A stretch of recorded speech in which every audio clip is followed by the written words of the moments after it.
ఏపీలో అంగన్వాడీలు సమ్మె మరింత ఉధృతం చేశారు. ప్రభుత్వం జరిపిన చర్చలు విఫలమవడంతో సమ్మె కొనసాగిస్తున్నట్లు అంగన్వాడీ నేతలు వెల్లడించారు. 16వ రోజు రాష్ట్ర వ్యాప్తంగా అంగన్వాడీలు సమ్మెలో పాల్గొంటున్నారు. అన్ని జిల్లాల్లో అంగన్వాడీలు జిల్లా కలెక్టరేట్ వద్ద తహసీల్దార్ కార్యాలయం ఎదుట ధర్నా నిర్వహిస్తున్నారు. అసెంబ్లీ ఎన్నికల తర్వాత పెంపు ఆలోచిస్తామని మంత్రి బొత్స సత్యనారాయణ చెప్పడం పట్ల అంగన్వాడీలు ఆగ్రహం వ్యక్తం చేస్తున్నారు. ఎన్నికల ముందు ఇచ్చిన హామీలు అమలు చేసేందుకు మళ్లీ ఎన్నికలు రావాలా అని నిలదీస్తున్నారు. హామీలు నెరవేర్చే వరకు సమ్మె విరమించేది లేదని తేల్చి చెబుతున్నారు. అంగన్వాడీలతో చర్చలకు సంబంధిత శాఖ మంత్రి రారా అని నిలదీస్తున్నారు.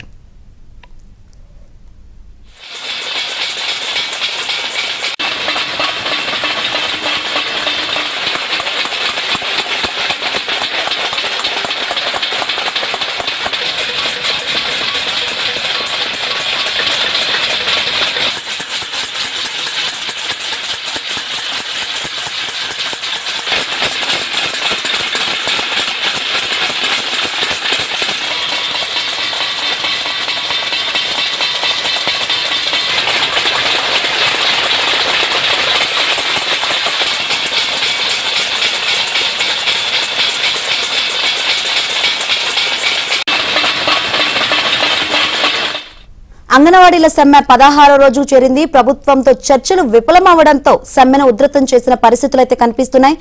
మరిన్ని వివరాలు విజయవాడ నుంచి మా ప్రతినిధి లీలాని లైవ్ ద్వారా అడిగి తెలుసుకుందాం. లీలా, అంగన్వాడీల సమ్మె 16వ రోజుకు చేరింది. వేతనాలు అయితే పెంచే ప్రసక్తే లేదని నిన్న బొత్స సత్యనారాయణ చెప్పారు. సో ఆయన వ్యాఖ్యల పట్ల అంగన్వాడీలు ఏ విధంగా స్పందిస్తున్నారు? శంకరి, అంగన్వాడీల సమ్మె ఇప్పటికీ 16 రోజులకు చేరింది. 16 రోజుల పాటు వినూత్నంగా వాళ్ళ సమ్మెను అయితే కొనసాగిస్తూనే ఉన్నారు. ఒకరోజు కళ్ళ గంతలు కట్టుకుంటూ, ఒకరోజు అయితే మానవహారంగా ఏర్పడి అలాగా 16 రోజుల పాటు ఈ రోజు వరకు కూడా వారి సమ్మెని వినూత్నంగా ప్రదర్శిస్తూనే ఉన్నారు. అయితే నిన్న కూడా కంచాలు గరెట్లు వాయించి మరి ఎక్కడైతే తాడేపల్లి ప్యాలెస్ లో కూర్చున్నటువంటి జగన్మోహన్ రెడ్డికి వారి గొంతుకు వారి స్వరం వినిపించాలంటే కూడా వారందరూ సమ్మెను కొనసాగించారు.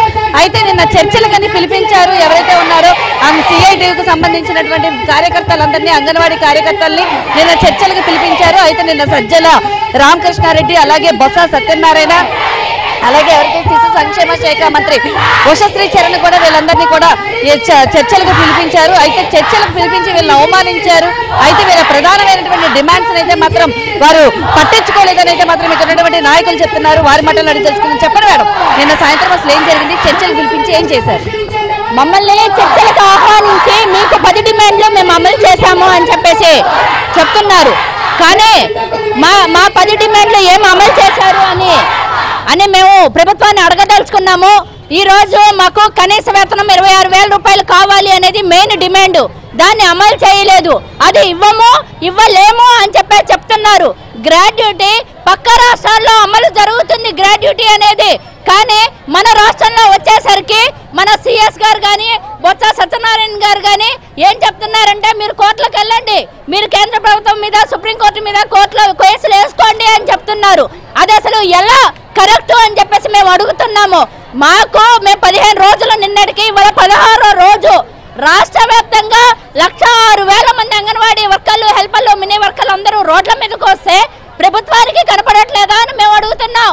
మంత్రుల బృందం ఏం చెప్తున్నారంటే, ఇంతవరకు మీ సమస్యను సీఎం గా దృష్టికి వెళ్ళలేదు అంటున్నారు. ఎంత దుర్మార్గం అండి ఇది. అంటే ఓట్లు వేయించుకోవాలన్నప్పుడేమో అక్క చెల్లెళ్ళు, అమ్మలారా అవ్వలారా అని మాట్లాడతారా? ఈ రోజు మా సమస్య ఆయనకి వినటానికి కూడా ఆయనకి వినపడట్లేదా?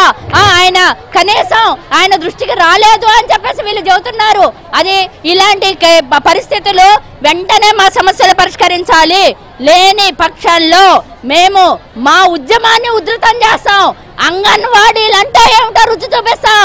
అయ్యా జగన్మోహన్ రెడ్డి గారు, మీరు ఆడుదాం ఆంధ్ర ఓపెన్ చేశారు. రేపటి నుంచి మేము ఆడుకుంటాము. అది ముగింపు మేమిస్తాము. అంగన్వాడీ వర్కర్లు, హెల్పర్లు, మినీ వర్కర్లు ఈ రాష్ట్రానికి ముగింపు ఇస్తాము అని చెప్పేసి మేము చెప్పదలుచుకున్నాం. రెండోది, మీ టీంలో వాళ్ళందరూ మిమ్మల్ని మోసం చేస్తున్నారు. మీరే మళ్ళీ మేమే వస్తామని వాళ్ళు గుండెలు బాదుకుంటున్నారు. ఎంత దుర్మార్గం అంటే, కిందకి రమ్మనండి, ఏసీ రూముల్లో కూర్చుంటాం కాదు, అంగన్వాడీల కడుపుమ్మంటే ఏంటి అనేది తెలుసుకోండి. నిన్న కోనసీమ జిల్లాలో అంగన్వాడీ హెల్పర్ చచ్చిపోతే కనీసం సానుభూతి లేదు. ఆ అమ్మాయి ధర్నాలో కూర్చొని 7,000తో నేను బతకలేను అని చెప్పేసి హార్ట్ అటాక్ వచ్చి నిర్దాక్షిణంగా చచ్చిపోయింది. చూడండి అయ్యా నాయన, మీ రాజ్యాల్లో ఎలాంటి పరిస్థితి ఏర్పడిందో చూడండి అని చెప్పేసి మేము చెప్పదలుచుకున్నాం. ప్రతిసారి కూడా విర్రవీగిపోతున్నారు, మా ప్రభుత్వం వస్తుందని ఎవరైతే ఉన్నారో అధికారులు విర్రవీగిపోతున్నారు. నేను పిలిచి మిమ్మల్ని కూడా ఎలా ప్రవర్తించారు? మీ దగ్గర ఎలా ప్రవర్తించారంటే, మీకు వేతనం మేము పెంచాం, మా ప్రభుత్వం వస్తుంది, ఆ తర్వాత మేము చూస్తాము, అంతే తప్ప వేతనం పెంచము అని చెప్పేసి చెప్తున్నారు. ఎంత దుర్మార్గం అది! వేతనం పెంచము అంటే మేము ఇవాళకి వెళ్ళిపోయి మా వేతనం పెంచండి అని మేము అడగట్లేదు. ఈ రోజు అడిగింది కాదు, మేము 3.5 సంవత్సరాల నుంచి పోట్లాడుతున్నాం. 3.5 సంవత్సరాల నుంచి మేము అడుగుతున్నాం మా వేతనం పెంచమని. వినపడలేదా? అధికారులకి, మంత్రులకి, ముఖ్యమంత్రి గారికి వినపడలేదా? మా శాఖ మంత్రి ఎక్కడుంది? ఆమె బయటికి రావాలి. ఆమె అసలు నిజంగా మహిళనా? ఈ రోజు ఇంతమంది మహిళల్ని నడి రోడ్డును కూర్చోబెట్టింది. అలాంటి మంత్రులు అసలు మాకు అవసరం లేదు. రేపటి నుంచి ఆమె ఏ మీటింగులు పెట్టడానికి వీల్లేదు, ఎక్కడా కూడా కనపడటానికి వీల్లేదని మేము చెప్పదలుచుకున్నాం. చెప్పండి అమ్మా, అంటే ఉషశ్రీ చరణ్ ఎవరైతే ఉన్నారో శిశు సంక్షేమ శాఖ మంత్రి, అంటే ఒక మహిళా శిశు సంక్షేమ శాఖ మంత్రి అయ్యుండి మహిళల పట్ల ఇలా ఇంత వివక్షత చూపించడాన్ని ఎలా చూస్తారు? మేము 15 రోజులుగా సమ్మె చేసి ఈరోజు 16 రోజులకు వచ్చామండి. అంటే అంగన్వాడీలు అంటే కూడా మహిళాభివృద్ధి శిశు సంక్షేమ శాఖ వస్తారని వారికి తెలియదేమో, నాకు అర్థం కావట్లేదు. ఇప్పుడు ముఖ్యమంత్రి గారి దృష్టికి తీసుకెళ్తాము, 10 చర్చిస్తాము అంటున్నారు. అంటే ఇప్పటి వరకు 16 రోజుల నుంచి మేము చేస్తున్న పోరాటాలకు సంబంధించి ముఖ్యమంత్రి గారికి తెలియదా అంటున్నాం. అంటే ఇప్పుడు మేము కళ్ళుండి చూడలేని, చెవులుండి వినలేని, నోరుండి మాట్లాడలేని విభిన్న ప్రతిభావంతుల ప్రభుత్వంలో ఉన్నామేమో అని మాకు అనుమానం వస్తుంది. కాబట్టి ప్రభుత్వం వారు అంగన్వాడీని రెచ్చగొట్టే విధంగా మీరు చర్యలు మానుకోవాలి. వెంటనే అంగన్వాడీలకు జీతాలు పెంచాలని ఇంతమంది రోడ్డు మీదకి వచ్చారు. వాళ్ళ ఉసురు తప్పకుండా రాష్ట్ర ప్రభుత్వానికి తగులుతుందని ఇందు మూలంగా తెలియజేస్తున్నాం. చెప్పండి అమ్మా, అంటే ఇప్పుడు మరి కాసేపట్లో ఎమ్మెల్యే ఇల్లు ముట్టడిస్తామని కూడా మీరు ప్రకటించారు. అందరూ కూడా సంసిద్ధమై ఉన్నారు. మీరు ఇప్పుడు కార్యాచరణ ఏంటి? ఏం చేయబోతున్నారు? ఏం చేసేది ఏంటండి, మేము ఇప్పుడు చెప్పలే, 2 నెలల క్రితమే చెప్పాము. ఇప్పటి వరకు శాంతియుతంగా ఉన్నాము. ఇప్పుడు అంగన్వాడీలు సత్తా ఏంటనేది ఇప్పుడు చూపిస్తాం మేము.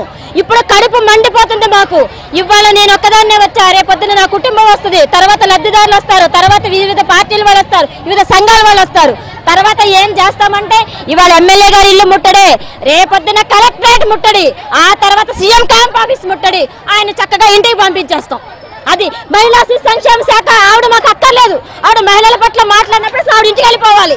ఆవిడకి 2 నెలల క్రితమే మేము చెప్తే ఈ రోజు వరకు సీఎం గారు చెప్పపోవడం ఏంటండి? మా డిమాండ్స్ గురించి మేము ప్రధానమైన డిమాండ్ చెప్పేది మా జీతాలు పెంచాలి, మా గ్రాడ్యుటీ ఇవ్వాలి, మాకు మెడికల్ లీవ్ కావాలి, తర్వాత మాకు రిటైర్మెంట్ బెనిఫిట్ 5 లక్షలు కావాలి. ఈ 5 సమస్యల పరిష్కారం అవ్వనంత వరకు పండుగలు కానీ, పబ్బాలు కానీ, ఇల్లులు, కుటుంబాలను వదిలేసి రాత్రులు కూడా మేము ఇక్కడే ఉంటామని చెప్పి మేము ఇక్కడ తెలియజేస్తా ఉన్నాం. అయితే ఇటు మీరు చూస్తుంటే పోలీసుల ధోరణి అయితే కనుక మిమ్మల్ని ముట్టడించి ఆఫ్ చేసి కంట్రోల్ చేసేటటువంటి విధంగా కూడా చుట్టుపక్కల అంతా పోలీసులు కూడా బలగాలతో దిగారు.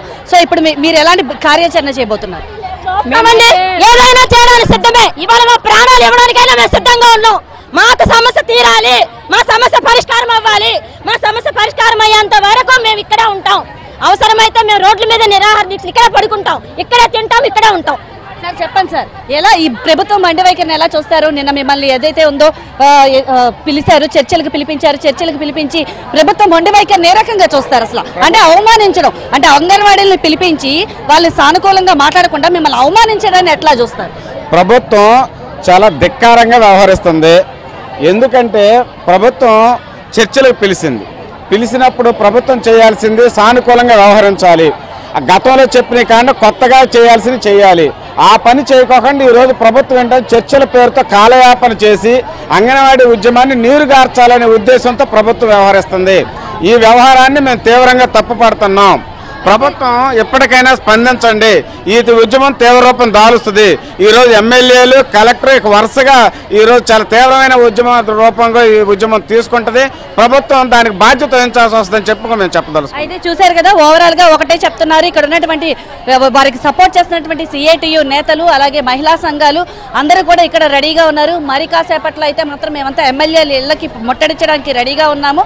అయితే మొత్తం రావాల్సినటువంటి ఎవరైతే ఉన్నారో అన్ని సంఘాల నాయకులు పోలీసులు వచ్చిన తర్వాత ఎమ్మెల్యేలు ఇల్లు ముట్టడిస్తాం, అలాగే రేపు కలెక్టరేట్లు ముట్టడిస్తాం, ఆ తర్వాత సీఎం క్యాంపు కార్యాలయాన్ని కూడా ముట్టడిస్తాం.